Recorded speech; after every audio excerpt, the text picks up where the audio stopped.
Hello, beautiful souls. How are you? Um, Today, I am joined by a beautiful woman. I am so glad when I can come across women who use their experience to empower others. I have Ann-Maree here with me today. She is the author of a book, You Could Have Been, and also the founder of the Baby Loss Project. So welcome. So lovely to have Thank you.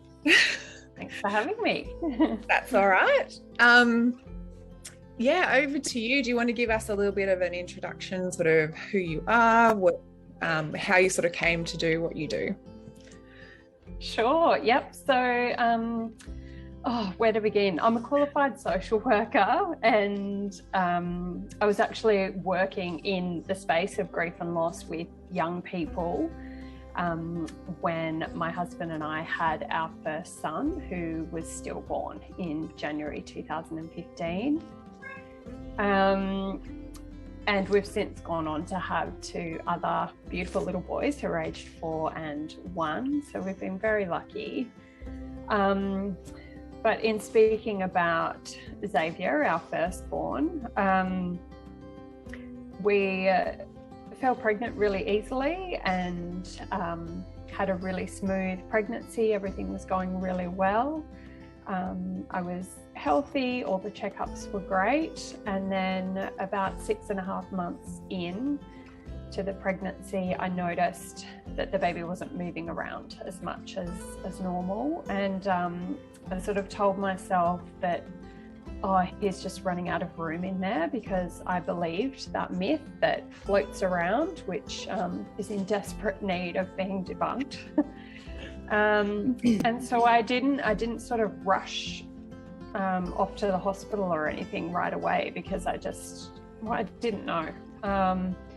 And yeah, so I guess sort of after 24 hours, I was still concerned and couldn't feel him moving around. And I was actually at work at the time, and my manager encouraged me to go to the doctors next door who were concerned. And so we got sent to the hospital for an ultrasound, which is where my husband met me. And we got there sort of fully expecting to be told that everything was okay. And we're actually meant to be leaving for our baby moon, a little trip away together, before the baby came along that day. So we were sort of even joking around saying, oh, we get to get out of work early and we can head off straight away. So that's, how clueless we were about what we're about to find out. And so we went in for a scan and just heard those heartbreaking words from the sonographer that, I'm sorry, we're not able to find a fetal heartbeat. And I knew in that moment, I knew what it meant, but I guess sort of intellectually, I was thinking just that use of wording was not right. And I was like, well, look again, check again. Like, what do you mean you can't find it? And, but emotionally, I knew what had happened. And that's when I guess everything just fell apart. And we were told that I would be booked in the following day and induced to give birth. And I remember just saying, oh no, I'm not doing that. I don't know how I thought the baby was going to come out. I mean, I guess maybe I thought they could give me a cesarean because of the circumstances, but they explained to me that it was better for myself and future pregnancies and future births that I do it naturally. And so we went home that night, which was the longest night of our lives, and packed a bag the next morning and went in and was induced and gave birth to our little baby boy. And it was pre-COVID, so it was 2015, so we were able to have some family, and one of my friends came. And when he was born, he was just placed up on my chest, just like any living baby would be. And, we just spent time getting to know him and holding him and wrapping him up in his blanket and kissing and cuddling him. And taking photographs as a family. Sorry, you're really making me tear up a bit here. Yeah. It's hard. Like, it was obviously the most heartbreaking day and moment of our lives, but also there was just so much love and so much pride. We didn't know that we were having a little boy, so the midwife told us, you know, as he came out, you've had a little boy. And so there was still that moment of, oh my God, it's a boy.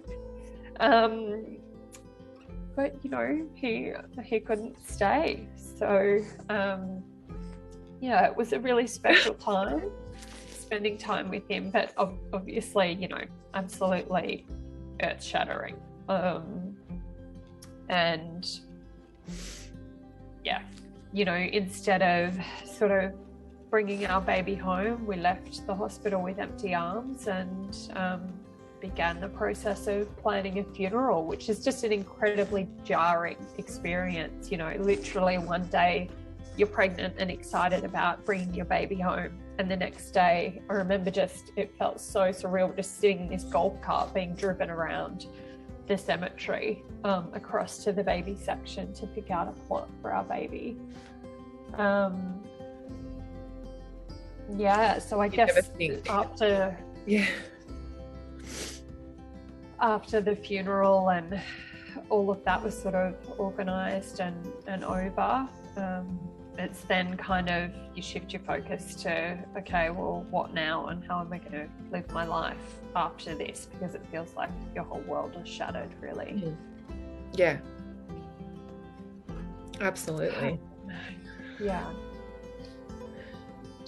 I can only imagine, like, I mean, to some degree, I can sort of empathize with your story, but to be thrust into, you know, like you said, to have like all of these plans, like you're going on your baby moon, like everything was, you know, fine and, you know, happy, and to then just be thrust into this world of, you know, something that you never thought existed, would be truly like soul shattering. Yeah. Well, I knew about stillbirth. My nana actually had a stillborn baby at full term, and my cousin also had a stillborn baby not too long prior to us having Xavier. So, you know, I was aware of it and knew it happened, but I thought it was just so extremely rare. And whenever I thought about anything potentially going wrong with our baby or in our pregnancy, I just told myself, you know, that doesn't happen to us, that happens to other people, you know. Which I guess is something we all tell ourselves about any sort of life tragedy, to keep us feeling safe. Otherwise we'd be walking around terrified all the time. True. Yeah. So I think I was totally there with you too when, you know, you get told that they can't find the heartbeat, like, and you just, I remember thinking the exact same thing too. I'm like, try again, just keep trying. Yeah. There has to be another way that you can find it. Like, it's there, it has to be there. Yeah. So like, I mean, to be honest, I never knew about pregnancy loss.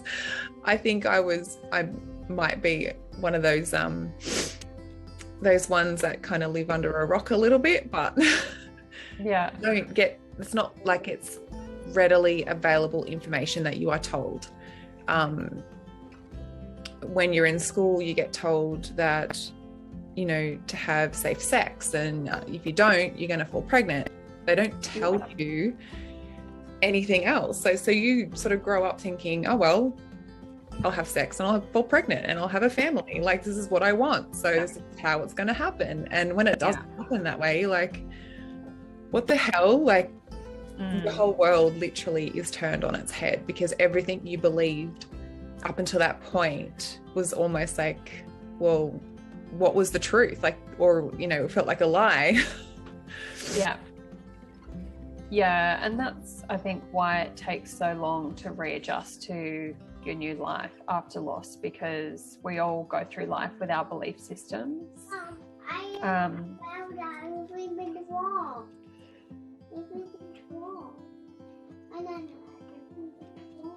Okay. Sorry. That's okay.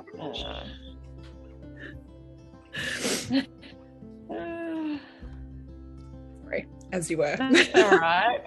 Yeah, I was just saying we all go through life with our belief systems, and when something so huge just shatters you to your core, you have to rebuild new belief system. It's like, well, how do I fit in the world now? What do I believe about the world now? Yeah. And that sort of, after such a huge loss, moves and shifts and changes shape as you adjust, I guess, to your new life. Yeah. And I think that's, I guess that's kind of one of the beauties in it too, is that you do get an opportunity to rebuild what you believe and the person you are. We will never be the same person as even, you know, a week ago or, you know, a few minutes ago. So we always are given the opportunity to build ourselves and build on top of what we already have done and what we know. And unfortunately, as horrible as loss is, like, you do get the opportunity again then to redefine everything for yourself, to figure out what your values are and figure out, like you said, where you do fit in the world. So how did you find that, like, for yourself, like, what did you do to sort of help you navigate that? Well, I think because I was trained in grief and loss. I had professional development training around it with the McKissicks, who are just world-renowned grief experts. So I'd done all these programs with young people talking about their grief. So I had this sort of theoretical understanding of it, and I'd been immersed in other people's grief. But I guess living out an experience of my own just cemented this whole new level of understanding of, whoa, okay, so this is what it is. It's so much more than what I thought it was. So I guess because I sort of had, I think this is why, but I think because I had that sort of theoretical understanding and I could see some of the things that were happening to me, like the emotional regression that you experience in grief, it didn't frighten me. So I wasn't sort of like, what's happening to me? What's wrong with me? Why am I feeling this way? So I wasn't frightened of any of it. So I really just let myself sink as deep as I could possibly go. I just surrendered to it. I didn't try and fight against any of it. I just said, I need time off work. I didn't know how long that was going to be at that time. My workplace just kept my position held for me for whenever I was ready, really. So I just, for 5 months, didn't really leave the house much. I would go for walks down on the beach, but outside of that, I just sort of hid away and really sunk into my grief. And I do believe that was beneficial for me in terms of processing and sort of coming out the other side. And I'm still processing now. It's almost, we're coming up to 7 years since the loss. So it doesn't end, but that really intense period in the beginning, I think that was really beneficial, just to allow myself to sink really deep into it. Yeah. I also was just figuring out a way of, where does Xavier sit in our lives now? He's gone physically, but how do we keep him in our lives in some way? And so I was visiting the cemetery, and my husband were visiting really regularly, and we had a little garden at home, and we're just trying to figure all that out as well, like, where does he fit into our lives? And I guess one of the beautiful things that came out of that was the book, You Could Have Been, because we didn't really know what to do when we went down to the cemetery. And I kept thinking of all the movies you see where people stand there and have these really poignant conversations with the headstone. And it's not like that. I felt really awkward and really uncomfortable talking to a headstone, because I talked to him in my heart and in my mind, but talking out loud down there, just didn't sit right with me. And so we started buying children's picture books, and we'd read to him when we were down there, which felt like a really beautiful way of continuing the connection with Xavier, even though he wasn't here physically. Yeah. And so it was during one of those visits that I had the idea to write a book specifically for that purpose, for bereaved parents to read to their baby who's no longer here, as a way of, continuing that connection and that bond that will always be there. That's so beautiful. Yeah. So I guess that was sort of I don't know if I'd say a healing thing. It was something I could do to create some meaning for me around our loss. And so it was beautiful to have that project to work on and to connect with other bereaved parents through the book. Yeah. And I think it's a beautiful sentiment too, just to, like you said, to have that connection, to sort of, because you're still a mum, like you have that, but you just, like you said, you just don't have that physical, baby, but there's all of these things that you still want to be able to do. And I think, going down and reading a book is just beautiful. Yeah. And for you to create that specifically for that purpose, like that, you found sort of a need in the market that wasn't there, and you'd be helping a lot of lost mums along the way too. I hope so. Yeah, I would know so. I'm sure there's definitely a lot out there that would be like you said, you've got to try and find your place and sort of like where you do fit. And I think that sort of is a piece to the puzzle that just allows them to have that sacred time still. Yeah. So, and you've also now got the Baby Loss Project. So tell us a little bit about that and sort of how that came about. So the book has been a really beautiful project, and I guess in doing that, I started also wanting to share my story a bit more publicly. And so I teamed up with the Stillbirth Foundation. I'm an ambassador for the Stillbirth Foundation now. And so started sharing my story a lot in the media and did a professional speaking course. And so all these things I started doing, I think, were leading to the Baby Loss Project, but I didn't know that at the time. And I ended up linking up with some business mentors who also had an experience of baby loss themselves. And I just wanted to shift the public conversation around baby loss, and I wanted to take the fear out of it, and I wanted people, particularly in the workplace, to have a similar experience to what I had, which was just phenomenal support. And I credit my workplace as being a huge contributor to my healing. They didn't just tick the boxes of, okay, we've sort of done the right thing, we've given her leave, and they really went above and beyond. And they've been such a huge safety net for me, and none of it was really over the top. It was just really simple things, but incredibly meaningful, and just really contributed to me finding my feet back in the world again.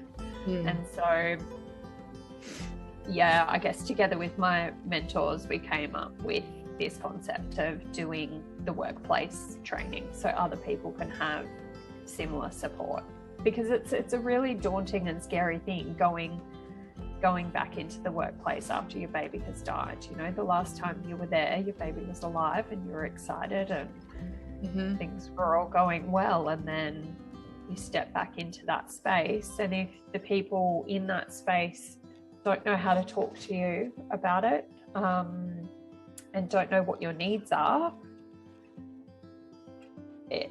and you're sitting in sort of a place of ambiguity and uncertainty, it's just a recipe for disaster, really. And that's what leads to people being incredibly unhappy at work and ultimately resigning from their positions. Yeah. So yeah, I just feel really passionately about organizations getting this right and supporting people and, you know, retaining good staff in the process. So it's beneficial both ways. Yeah. I think it's absolutely necessary. You know, I've heard of so many women that just haven't had that support that they needed, the understanding that they needed, even when they did voice what had happened. Yeah. There was no understanding there. There was no compassion, and that they're still expected to, you know, just get on with their job how they were before it all happened. And you know, I was kind of like an in the middle type. It wasn't like a really overly horrible reception that I got. It was more that you know, I experienced an early pregnancy loss, so I had to have the conversation with my work that they didn't know I was pregnant, but I had to tell them that I was pregnant, but then I had to tell them that I lost it. And then when I got back to work, obviously I had the understanding of my boss's wife, but she, you know, she wasn't always there. So then everyone else didn't know. And then I'm like, I can't function, you know, fully until people understand what it was that I have been through. But it's then trying to figure out, like, how do you tell everyone, or do you just tell one person and then they can tell other people, or, you know, how, like, just so that you get that support and understanding. So I was kind of like in the middle, like my boss, there was like, he knew, he was supportive, but only for a really short period of time. And then it was just expected of me to pick up my normal function, my normal duties. And I'm like, but I'm still not there yet. I'm still really struggling. And there's just no understanding of the grief that comes along with it. And yeah, I'm, you know, so glad that you were able to get the support and the, you know, understanding from your workplace. But a lot of women feel like they have to go back to work and have to push everything aside, their whole experience aside, and just, you know, sort of get on with life and get on with their job. Which, you know, it's not really the healthy way to sort of go about it. So to have the workplaces that have that extra depth of knowledge and support and understanding for women that are going through that, if it was a, you know, like a partner or a dad or a pop or like a nan or a pop, like there would be the understanding there from the workplace. But because it's a baby, no one knows that they're still so awkward around it.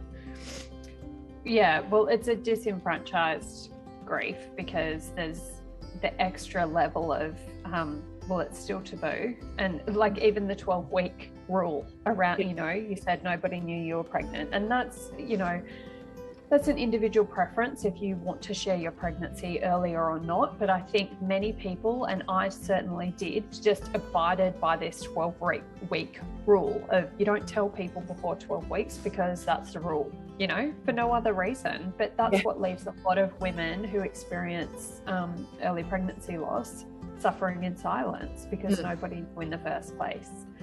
And, you know, when you're grieving yourself, it's hard to know what you want and what you need, which is why it's so helpful and beneficial for somebody in your workplace to step into that uncomfortable space and take the lead on those discussions. And essentially just it's like going through a checklist, but you know, the discussion is obviously held in a compassionate way, but it's about, do you want this communicated with the people on your team or the wider workplace? How would you like it communicated? Via email? Do you want to have a team meeting? Do you want this discussed in the workplace? Do you want people to ask you about your baby? Is that helpful and meaningful for you? Or would you rather not talk about it at work and, you know, be invited for a dinner out, so you're still able to discuss it with your colleagues, but not in the place of work where you need to be able to, you know, sort of try and hold it together throughout the day, you know? And everyone's preferences are different, which is why these discussions are so important.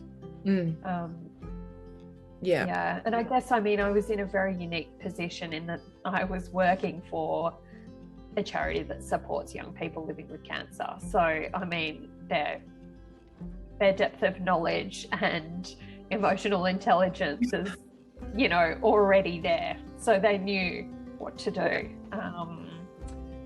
But a lot of people aren't in that position. Yeah. Oh, absolutely. Do you want to give us like a little kind of brief like overview of how your project kind of works like within the workplace? Yep. So it's an online training program. All of it's online. There's 6 modules, and it essentially walks through the process of baby loss. So the first module is all about personal story and hearing from other bereaved parents, and the employer perspective as well when they have to deal with that situation in the workplace. And I also have a woman on there who did her PhD around the male experience of baby loss and what that's like, because it's so important. A lot of focus gets placed on the woman and how she's grieving, which is understandable because she's the one carrying the baby, but just important that people acknowledge the male grief experience as well, or, you know, the non-pregnant partner for same-sex couples. And then it kind of goes through, you know, emotional first aid, like what do you do when this first happens? What are the first steps that you should take? And also talking about important inclusions for your HR policy around baby loss. And it's great that some of the legislation is now changing in that space, which is wonderful, so that bereaved parents have, you know, the same leave entitlements as people who have a living baby. And also the Leave for Loss campaign that Pink Elephant Support Network have done, which has resulted in paid leave for people that experience early pregnancy loss, which is incredible. But yeah, there's just some sort of education around the intricacies around what's important to include and some wording to use in your HR policy. How to support a return to work for your employee, so that they feel supported on that first day and their sort of transition back into the workplace, and then support across the longer term. Just that acknowledgement that, like we've already talked about, grief continues on. It doesn't stop, you know, after a set period of time. And, you know, I guess for other people other people around the grieving person, they will move on much quicker from the shock of the death of the baby than the person that's experienced it themselves. So just sort of that basic grief education and how to support someone who's grieving the loss of their baby. And there's also a module called Sorry Business, where I've interviewed 4 Aboriginal people that are talking about grief and baby loss for Aboriginal people and how they grieve and how an employer can look to support an Aboriginal employee. So it's not sort of a blanket statement of this is how you support Aboriginal people, because obviously they're all individuals and everyone's different. But it's more around how to have those conversations with your employee, and the importance of recognizing and acknowledging the cultural significance of their grieving process. So that's a really beautiful module, and all of the modules have myself facilitating and sharing my experience and professional knowledge as well. But I've also interviewed other experts in the space, so in the baby loss and the HR space. So you hear from lots of different people. It's all in video form, and then there's supporting written materials and research papers and different things to kind of read through as well. Yeah, I think it just it's also incredible. Like, it's also necessary. There is just so many different areas that loss affects so many different areas of your life, and work is such a huge part of people's lives. Yeah. And to not have the support going back to work, where they're going to spend the majority of their life, like it's huge. So really, it's, you know, the employer, it's in their best interest to have that support to keep their staff working with them, and working and being, you know, happy, and, you know, wanting to be there, rather than resenting the business and resenting the workplace. Yeah, because when people get it wrong, it can feel deeply personal, and it can feel as though the person who's getting it wrong and not knowing how to support us is mean and insensitive. And most of the time that's not the case. This is a societal issue. We're not well versed in grief. We don't know how to approach it. We don't know how to talk about it. I think when the subject of death and grief comes up, it's a fabulous conversation closer. People just think, and freeze. They don't know what to say. But it can actually be a really beautiful conversation opener. And it's just about educating people about that. And, you know, as a grieving person, often the onus falls on you to educate others around what you need, and how, you know, educating others around how they can support you. So I guess with the Baby Loss Project, it's my way of sort of stepping in and taking that burden off grieving parents, and saying, here, I'll help educate people for you, so you don't have to do that yourself. Yeah. Because that's the one thing I say a lot, is we cannot control what society does or says. We have to control, we can control what we do and what we need. And like you said, a lot of it does fall back onto our shoulders, where we have to tell people what it is that we need, you know, the support that we need, what it specifically looks like. And sometimes that can, like you said before, you don't really know sometimes what that is. You just know that you need something. So to have this support network, this education within the workplace, would take a lot of that pressure off women, sort of having to, you know before they know what it actually is that they need.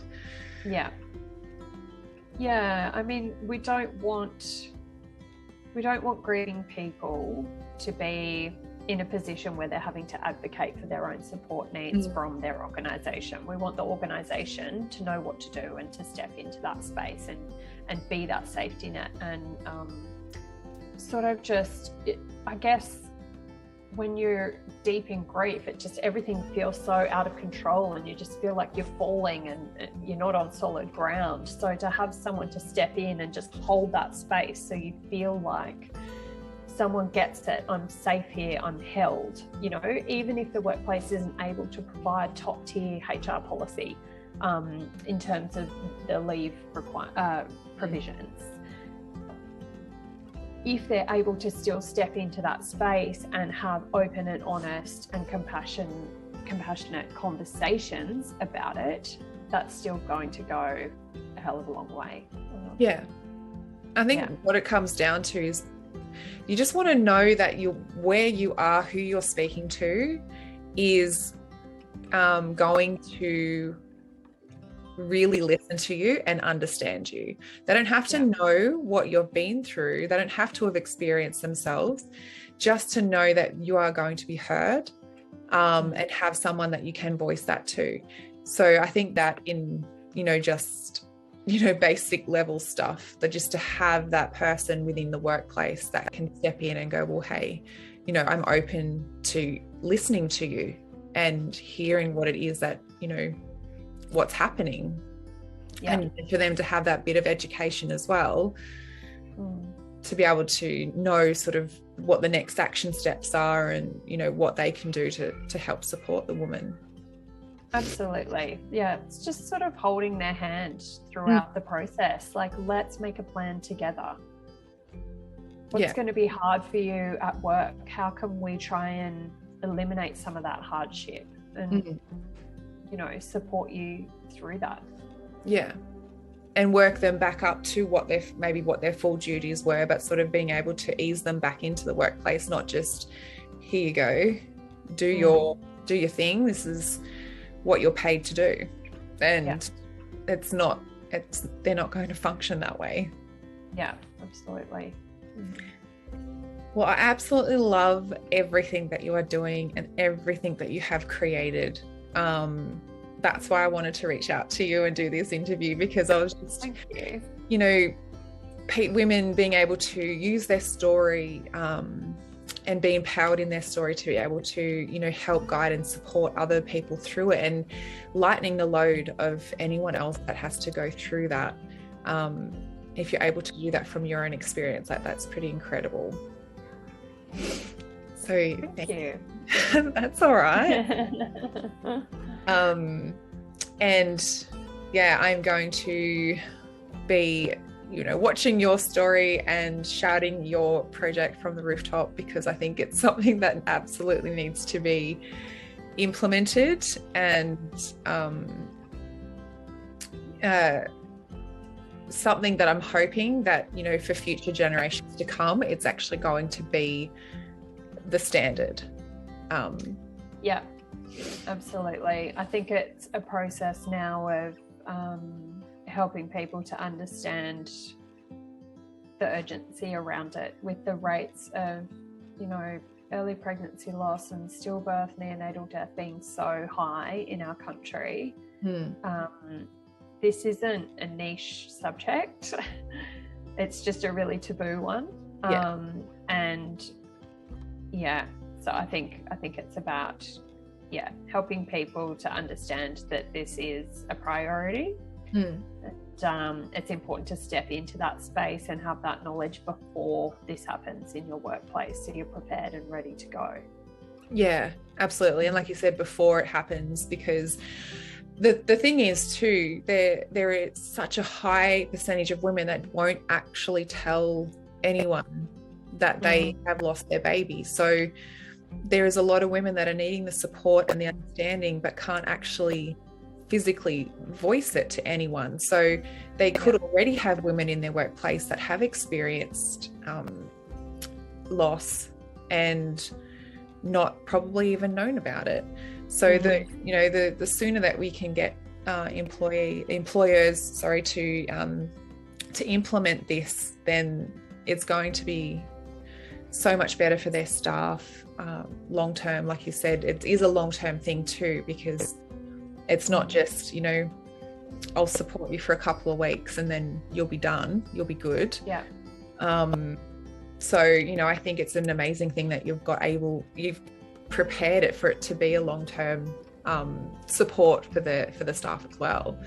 So I think, I think doing it and working for an organisation who has updated their policies to include provisions for any kind of pregnancy loss might actually help bring out some of those people who would normally not even tell their workplace that they'd experienced an earlier term loss, because by putting your hand up and saying, I'm an organisation that cares about this and we care about our people who are experiencing this and we are trained in this, you say to your staff, we are safe people to come to when you experience this kind of loss. So it brings, my hope is that it'll bring more of those people out of the shadows and say, hey, I'm struggling here. Even if they're going through, round after round after round of IVF and they don't want to speak to their workplace about it. Hopefully they will if they see their workplace cares about this stuff.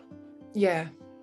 Yeah, absolutely. And it's going to then hopefully shift the conversation and break that, break the stigma and the awkwardness and everything that sort of goes along with that conversation. Really just opening it up and making it more of a normal conversation, because it's something that people are experiencing a lot, unfortunately. And the conversation, it has to be open.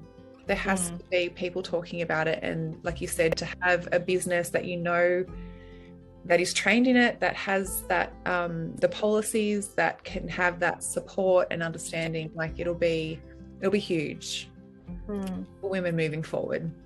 Yeah.